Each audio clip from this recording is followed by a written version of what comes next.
Every team. I don't think the Falcons or the Panthers can win 3 games in a row. So I think they can win a game or 2, but no, I don't think either one of them can win. I don't think Atlanta's offense, they can score enough points, and I definitely don't think Cam can be consistent enough to go and win 3 games on the road. So no, the other 4 teams, I do believe, have a legitimate chance. Now, when you have the number 1 and the number 2 seed, both of them have backup quarterbacks.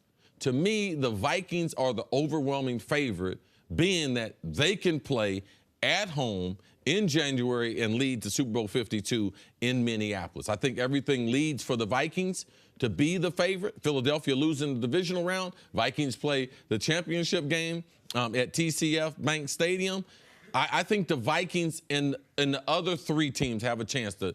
I don't believe in the Panthers, and I don't believe in Atlanta because they'd all have to go and do it 3 on the road.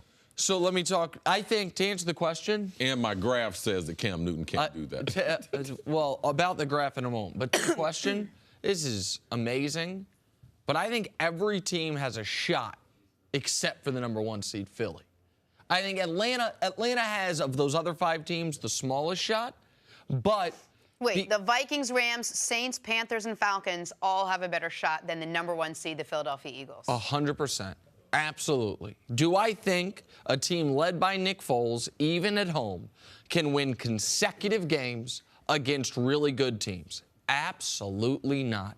So now the Falcons are, of those other teams, the ones that I'm most, of the other 5, most questionable about. Falcons beat the Rams. Falcons got to go to Philadelphia. Mm-hmm. You got a lot of confidence in them playing outside. I have confidence that any team right now that qualifies for the postseason would be a favorite against a Nick Foles-led team, especially a Nick Foles-led team that all of a sudden the running game doesn't look as good as it did the first 10 weeks of the year, and there are questions about the team overall. And I think what you said, CC, is real, which is the level of confidence of the players. I think about the other guys in the locker room feeling whether or not they feel like, you know what, our Super Bowl moment was stolen from us the moment Carson Wentz went airborne, diving into the end zone. Think about the high of that game. The players know that it changed. You can't lie to them. And that game, they beat the Rams. It was the 2 theoretically best teams in the NFC, or aside from the Vikings. They win that game on the road, tough condition, and then all of a sudden their season's stolen from them. About the Panthers, that chart that you love so much, that's up, down, up, down, up, down with Cam, now you can't use anymore because he's had back-to-back bad games, just down, down now. It is worth noting, prior to yesterday's game, Cam's team in those games was 6-1. So I say that to say this. The Panthers do not need Cam Newton to play 3 great games. Probably need him to play 2 really good games. Well, it's nice to come up with your conclusion because you're based on your quarterback not being inconsistent. That's a great recipe for the playoffs. You know something? Hey, this dynamic quarterback that wears a hat and a feather after the game, we don't even have to rely on the best athlete on the field. That's kind of a odd way to look at success in the playoffs. It's not an odd way to look at success in the playoffs. It's just looking at history to figure out what could happen in the future. You're saying as long as the team plays well. Did they play well yesterday? They have a better supporting cast around their quarterback. Correct. So their victories aren't contingent on him being a superstar. But that's also a negative.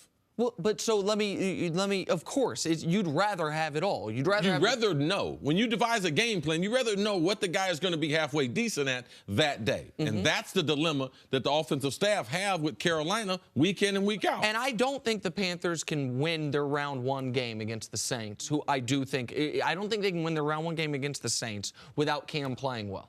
But let's say they do win that game and Cam does play well, and if the Rams win their game, then it's the Panthers going to Philly.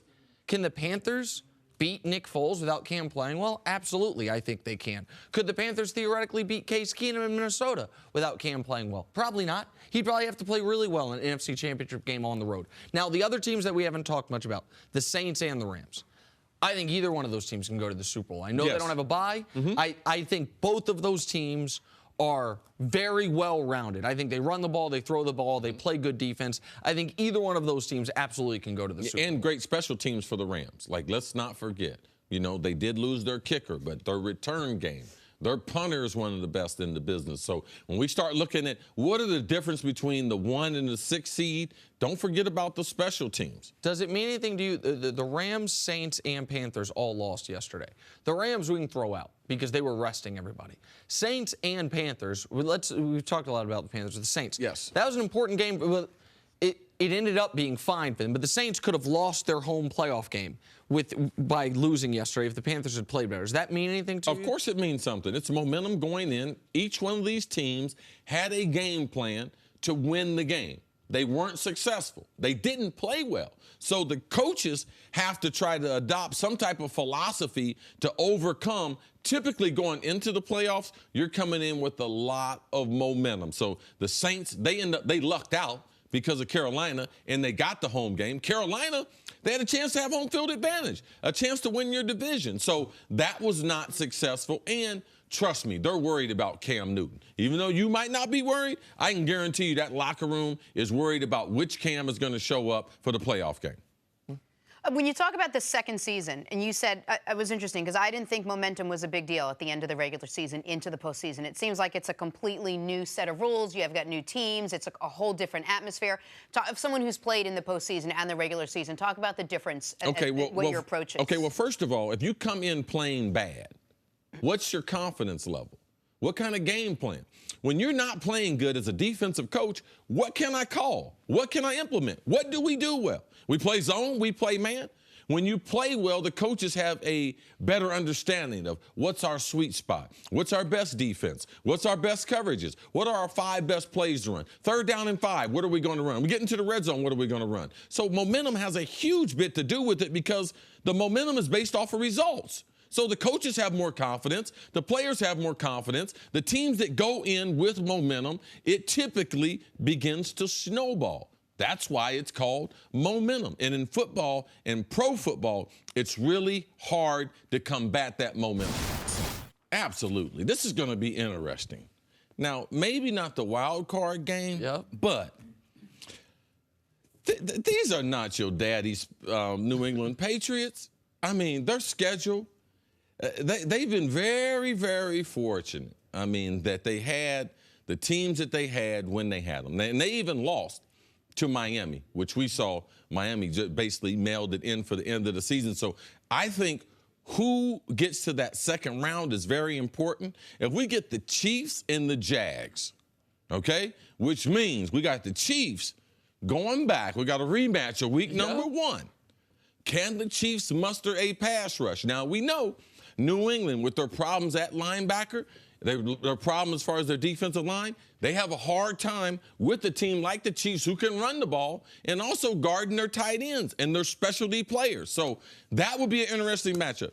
Jacksonville, they got some power on defense. Now, a couple weeks ago, which Jacksonville team are we going to see? We're going to see the defense from the first 14 weeks or the defense from the last 3 weeks. That going against the Steelers could be very interesting, given that Ben Roethlisberger threw 5 interceptions. So not saying that you can mail it in, but if those two teams are able to get to the divisional round, I think it sets us up for a great AFC playoff. You nailed it. Again, if the Titans or Bills win, I don't see any way the Titans or Bills could go into New England, or for the Titans, they could go into Pitt.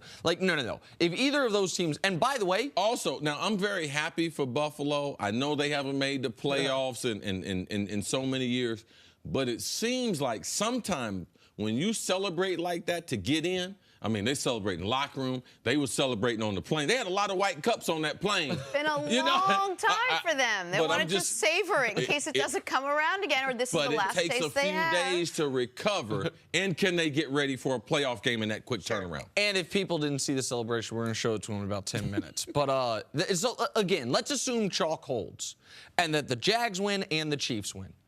Man, I am telling you right now that if it were allowed, Bill Belichick and Mike Tomlin would call each other up and be like, hey, man, you want to trade opponents? Yep. You want to trade opponents? Yep, let's do it. The Steelers would feel great about playing the Chiefs. We beat the Chiefs every time we play them. We beat them this year. We beat them twice last year. We always beat them. And the Patriots would say, yeah, give us Blake Bortles coming into Gillette. We'd love that. Come on, we'll take it. But that you don't get to do that in the NFL. It'd be an interesting wrinkle. It's a new theory of mine. Maybe I'll debut it next season. We'll work on that. Of being able to trade opponents. But right now, that's not allowed. And the Patriots have to be thinking, listen, of all the teams we could be playing in round one, or in our round one, round two, pardon me, the one, not that they're afraid of the Chiefs, and not that anyone should be afraid of the Chiefs given how they looked through the middle part of the season. We don't want to play Kansas City, who beat us in week one, beat us badly a few years ago in Gillette, and the Monday Night Football game that everyone freaked out over. The Patriots ended up going on to that was in Kansas City. I'm sorry, in Kansas City, but on national television, I should have said.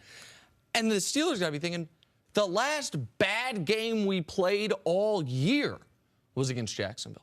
Since that Jacksonville game, the Steelers have only lost one time, game against New England, that I think they feel like we played really well. And to play that defense, especially if Antonio Brown's not fully healthy, like now again, the Chiefs and Jags have to get there.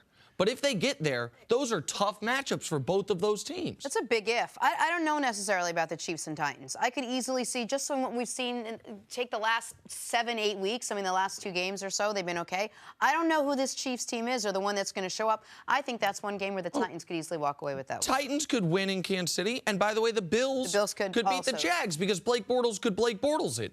Like, that's on the board. But I just, as far as, but not, you don't think. But this is the thing. Yes, anything can happen. But let's just break this down. Marcus Mariota is having a digression from where we thought he was. Sure. Is he going to go to Jacksonville and beat that team? I don't think that's going to happen. Tyrod Mariota's Taylor. going to Kansas City. Mariota. Mariota's going to Kansas City. Tyrod Taylor playing without potentially Shady McCoy.